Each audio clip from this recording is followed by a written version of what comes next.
Алдыңғы видеоны толықтырып өтетін болсақ, мына жерде листья салаттың дәндерін салғанмын, 4 күн болды, өніп шықты.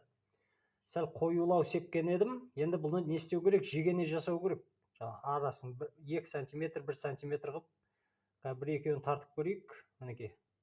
Қарап отырсақ, мына биогумус жұмсақ болғандықтан тамыр жүйесі ешқандай қиналмастан тереңге не қылып, жаңағы өзіне қажетті ылғал, витамин солардың барлығын алып, жақсы өніп келе жатыр.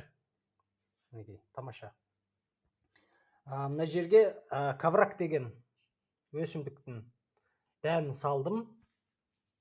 Құдай қаласа өніп шығып жатса, сіздерге көрсететін боламын. 4 күн болды. Енді бұл сәл кешігіп шығады деп ойлап жатырмын.